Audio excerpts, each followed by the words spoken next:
Estamos começando o Despertar Espírita. Chegou o Natal.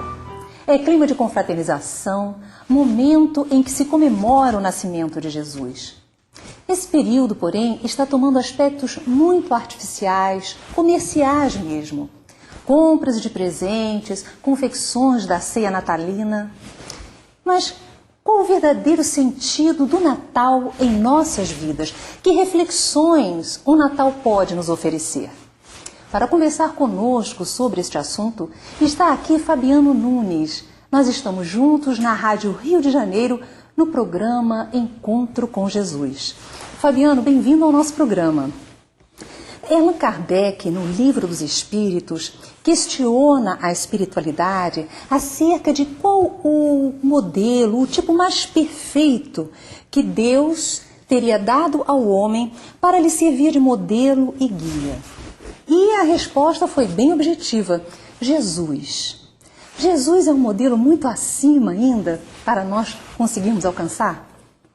Bem, enquanto governador planetário, é um modelo inatingível. Mas os espíritos complementam nessa mesma resposta da pergunta 625 que Jesus é o modelo, o tipo da perfeição moral que Deus ofereceu ao homem, que a humanidade pode aspirar. Então, se ele viesse trazer um modelo de perfeição, um padrão de comportamento inatingível, inacessível, não teria nenhum valor todo o seu esforço em habitar um corpo de carne. Então Jesus vem trazer um modelo que o homem pode alcançar com esforço, mas ele trouxe de forma simples, através de uma vida simples, se envolvendo com pessoas sem cultura, muito simples de coração, pobres e humildes, um punhado de homens e mulheres de muito boa vontade. E ele agiu para com essas pessoas usando amor, simpatia, alegria e, acima de tudo, caridade. Então, através de um modelo de vida simples, Jesus oferece à humanidade um padrão muito fácil de se atingir e que vai levá-lo à perfeição e à felicidade, que é o que nós todos buscamos. Jesus, o cuidador de todos, né? Que envolve a todos com tanto carinho, com tanto amor, que jamais foi alguém distante, mas plenamente acessível a todos, que ia até o templo, que andava nas ruas, Jesus que conversava com os pecadores, as pessoas de má vida, mas é o Filho do Altíssimo, aquele que foi cantado por todos os profetas anteriormente. Como é que nós podemos ver ele, Jesus, o Filho do Altíssimo, aqui entre nós? Ele era esperado como o filho de Davi, na descendência do poderoso rei Davi dos hebreus. E, embora ele fosse chamado de o Filho do Deus Altíssimo, e até os espíritos o designavam assim, por exemplo, o obsediado de Gadará, quando vai ter um diálogo com Jesus, eles falam: não me atormentes, Filho do Deus Altíssimo. E Jesus, paradoxalmente, se apresentava sempre como o Filho do Homem. O que ele estava fazendo dessa maneira? Ele estava se humanizando. Embora ele fosse chamado de o Filho do Deus Altíssimo, ele se apresentava como o Filho do Homem, mostrando um lado de humanismo. Ninguém se humanizou com Jesus. Ninguém foi tão humano e humanitário. Nós perdemos, às vezes, muito tempo lutando e discutindo a divindade de Jesus, enquanto ele se fez homem num projeto extraordinário. Ele, sendo filho de Deus, se fez filho do homem, para que o filho do homem, que somos nós, os filhos dos homens, pudéssemos um dia nos elevarmos ao patamar de um filho de Deus. Então a humanidade de Jesus, ela é incomparável. Se nós desejamos chegar até a humanidade de Jesus, nós devemos entender o homem Jesus, que trouxe um padrão de comportamento, de ética, de moral e de convivência familiar, convivência com os amigos e, dentro das adversidades, um padrão de absoluta obediência, absoluta resignação, bom humor, alegria, enfim, é o Filho do Deus Altíssimo que se faz Filho do homem para que nós pudéssemos nos elevar ao patamar de Filho de Deus. O nascimento de Jesus, ele nos traz muitas reflexões. Você imagine, para quem era esperado como o grande Messias, aquele que vinha herdar o trono dos poderosos reis hebreus, Salomão, Davi, teve um nascimento muito peculiar, perseguido, porque Herodes o Grande, que representava o poder romano na Palestina, era um rei que governava a pulso férreo, asfixiava em sangue toda e qualquer possibilidade de sedição, de subversão. Qualquer possibilidade de um novo Messias surgir era imediatamente asfixiado e havia espalhado em toda a Palestina diversos espiões, diversos esbirros, monitorando o nascimento de um possível Messias. Que já se esperava para aquele período. Já se esperava, e ele sabia que seria uma ameaça à sua figura. E Jesus, a família de Jesus, José e Maria, fugindo da perseguição de Herodes, até porque estava acontecendo um recenseamento na Palestina, determinado por Augusto, o imperador romano, um recenseamento para aumentar a base de arrecadação de impostos, eles fogem para Belém da Judéia. E essa fuga se dá de uma forma muito simples.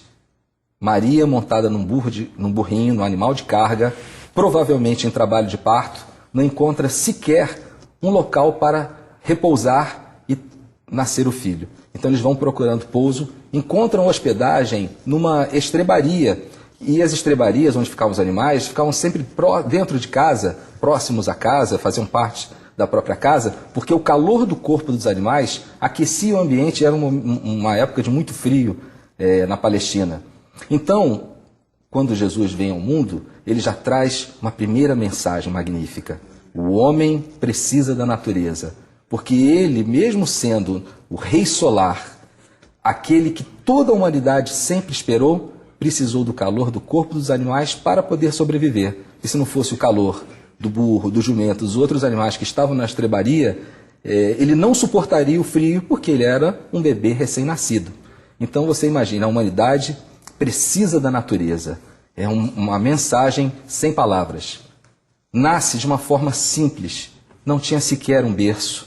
É improvisado na manjedoura, um local onde os animais se alimentavam, e o seu próprio berço era improvisado na palha que servia de alimento aos animais. Essa ideia da humildade, do nascimento de Jesus, da simplicidade, do estar com a natureza, nos traz uma série de reflexões. Verdade? E mais, quando os mensageiros divinos, a legião celeste, vai buscar os pastores que estavam em vigília para atender às necessidades daquela família que era uma mulher em pós-parto, uma família que tinha dificuldades. Estava passando um momento difícil. O nascimento de qualquer bebê é um momento difícil. Então, quando aquela milícia celeste, conforme fala Lucas, vai chamar aos pastores e saudam, glória a Deus nas alturas, paz na terra, boa vontade entre os homens, eles dizem que a criança seria reconhecida por estar envolta em panos, em trapos e deitada numa manjedoura.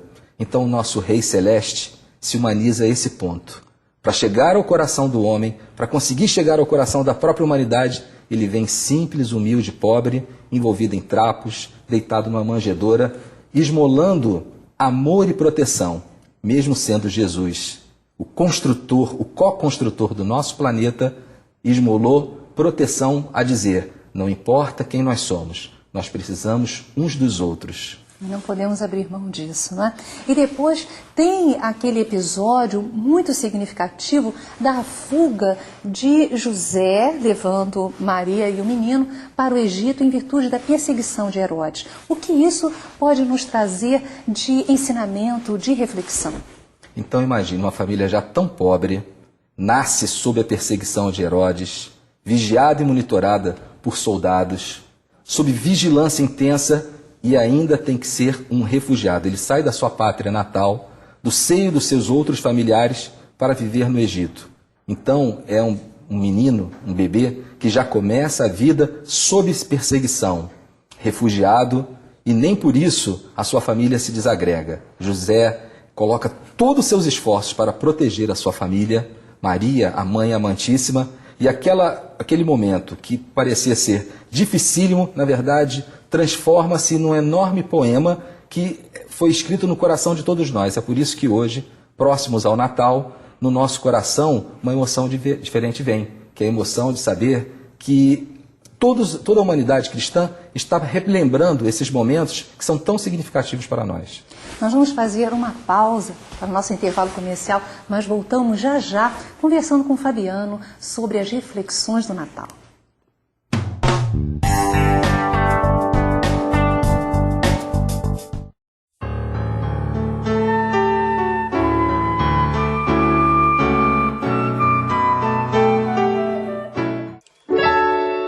lançamento do Clube de Arte deste mês é o CD Acorde Meditando, produzido pelo Movimento Espírita da Paraíba. Depois de Laços de Família e Quem Somos, o Grupo Acorde lança o seu terceiro CD pelo Clube de Arte. São músicas instrumentais belíssimas, com melodias suaves e muitas delas conhecidas do movimento espírita. Vale a pena conferir. Inscreva-se no Clube de Arte e receba o brinde do mês, mais a revista Despertar. Ligue 0 Operadora 21 3017 9800 ou pelo site acesse www.clubedearte.org.br e por apenas R$15 mensais você vai receber em seu lar, em qualquer parte do Brasil, CDs, DVDs e livros produzidos pelos trabalhadores da arte espírita. Clube de Arte, a arte a serviço do bem. Estamos de volta com o Despertar Espírita e eu quero agradecer a você, associado do Clube de Arte, que nos ajuda a manter a programação espírita na TV, na rádio e a divulgar a arte espírita por todo o Brasil. E você que ainda não fez a sua inscrição, o que está esperando? Associe-se e não se esqueça, o Clube de Arte é a arte a serviço do bem. E eu estou conversando com o Fabiano Nunes sobre o sentido do Natal em nossas vidas.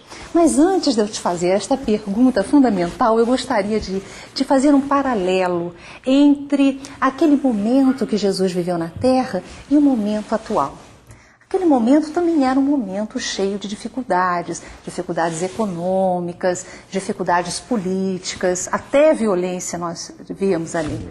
Jesus não teve nenhuma facilidade na sua vida.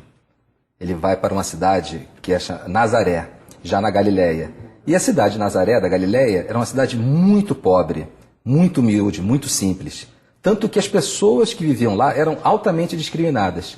Quando Filipe vai chamar Natanael, Filipe havia sido convidado por Jesus para o apostolado, Filipe avisa Natanael: achei aquele de quem falaram Moisés e os profetas, Jesus de Nazaré, o filho de José. E Natanael leva um susto e pergunta: mas de Nazaré, que pode haver de bem-vindo de Nazaré? Então as pessoas de Nazaré eram muito mal afamadas, porque era uma região muito, muito pobre, muito, muito simples. Até Pilatos, quando cede à pressão dos doutores da lei e condena Jesus à crucificação, ele escreve numa tabuleta em grego, latim e hebraico: Jesus o Nazareno, o rei dos judeus. E isso ofende aquelas pessoas, aquelas autoridades que o impuseram a condenação. Por quê? Dizer que o rei dos judeus era o Nazareno era um motivo de grande humilhação para eles. E Pilatos afirma: o que escrevi, escrevi. Como a quem diz, vocês vão ter que engolir essa humilhação. Então a vida de Jesus foi toda muito dura. Há um diálogo relatado por João, onde Jesus confronta os fariseus, os doutores da lei, e diz que antes de Abraão, eu sou. Como a quem dizer, Abraão é um dos meus emissários. E eles se espantam e dizem: mas olha, você nem completou 50 anos e dizes, conheço Abraão? Jesus foi confundido com um homem de 50 anos de idade. O próximo, né? Você nem tem 50 anos. Tão dura foi sua vida. Viver, trabalhar arduamente numa carpintaria não era fácil. Era um trabalho muito árduo, carregar pesados troncos, com ferramentas toscas, e ele foi um artista da carpintaria. E uma pessoa que se dedicou à família. É interessante nós pensarmos que Jesus viveu a maior parte da vida dele em dedicação à família. Olha, ninguém no planeta teve uma missão mais importante que Jesus, mas ele não saiu do lado da sua família, que era uma família numerosa. Tinha 4 irmãos: Judas, José, Simão e Tadeu. Há controvérsia em relação aos nomes, pode ser Tiago. Mas, além disso, talvez até 3 irmãs, porque o apóstolo Mateus relata todas as suas irmãs, como quem diz, mais de 2 irmãs. Mas, além disso, a sua mãe. Então, ele, durante 30 anos, é o arrimo da família, o responsável pela família, trazendo mais uma mensagem sem palavras. Não importa qual a sua missão. E ninguém teve uma missão mais importante que Jesus. A família está em primeiro lugar. Então, embora a missão de Jesus fosse transcendental, ele não saiu do lado da sua família enquanto a família precisou da sua assistência e de um arrimo. Então, essa mensagem sem palavras, a importância da família, estar ao lado da família, qualquer que seja o contexto, é uma mensagem que Jesus vem nos trazer. A vida de Jesus ela é muito rica de exemplos e de reflexões para a nossa vida, não temos a menor dúvida. Qual aquela que você nos traria no momento atual que nós estamos vivendo no nosso país, no nosso planeta? Você bem falou sobre o paralelo do mundo que Jesus viveu e o mundo de agora. O mundo que Jesus viveu era um mundo com grande corrupção e como o nosso mundo atual, por causa da decadência de valores éticos, morais.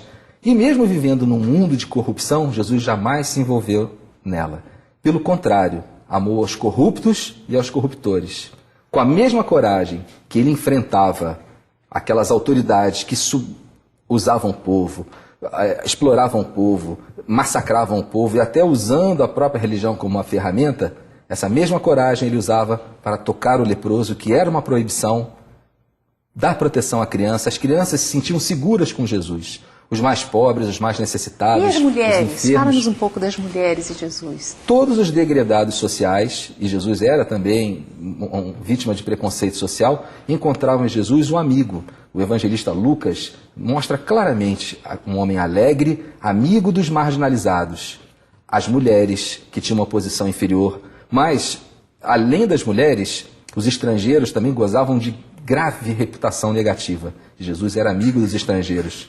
Ninguém era mais odiado do que os samaritanos. Havia um ódio histórico, um ódio intestino. E Jesus usava o samaritano como um exemplo, uma referência de homem de bem.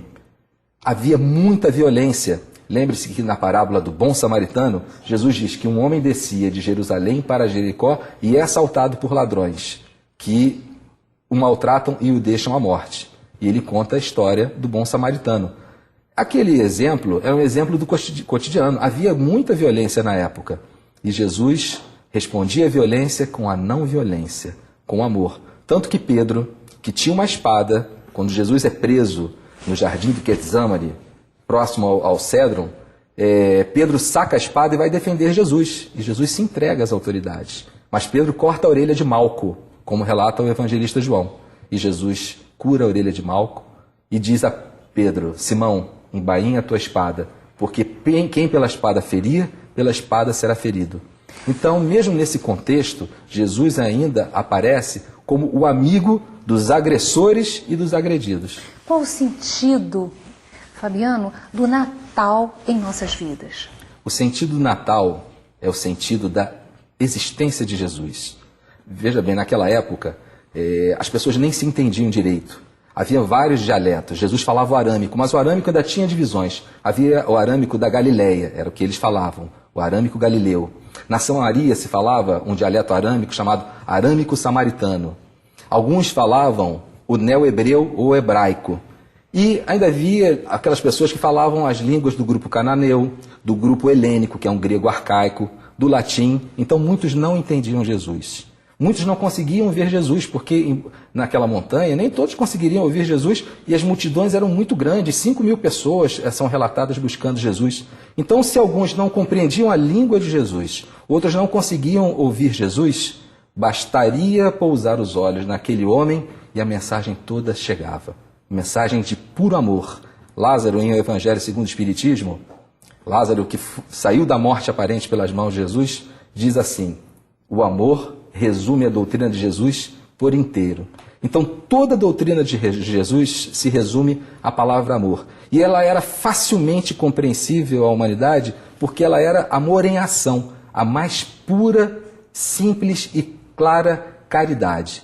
Então, no Natal, quando nós trazemos de volta a caridade, nós estamos trazendo Jesus. Porque toda a doutrina de Jesus se resume à palavra amor e caridade. Através do amor e a caridade, Jesus volta ao nosso convívio. Nós que estamos vivendo o período do Natal, se nós trouxermos para dentro da nossa família, para os nossos amigos, para os mais desvalidos, a caridade, nós estaremos trazendo Jesus de volta ao convívio e teremos em cada lar, em cada coração, em cada mão, uma nova manjedoura com Jesus nascido de novo.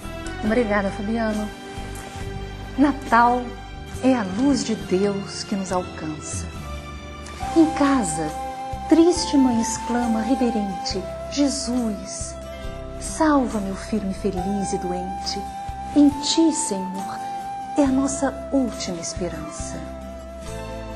Um juiz, num salão, consulta um livro e pensa: que faria Jesus lavrando esta sentença?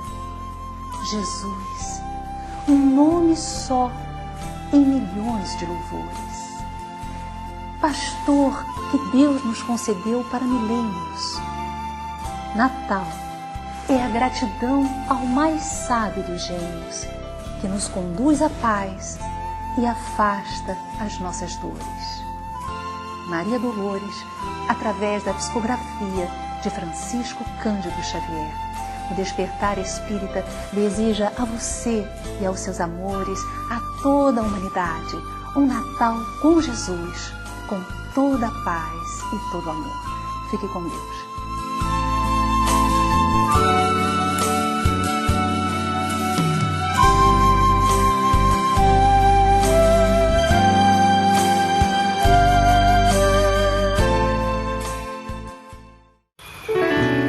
O lançamento do Clube de Arte deste mês é o CD Acorde Meditando, produzido pelo Movimento Espírita da Paraíba. Ligue 0 operadora 21 3017 9800 ou pelo site acesse www.clubedearte.org.br. Clube de Arte, a arte a serviço do bem.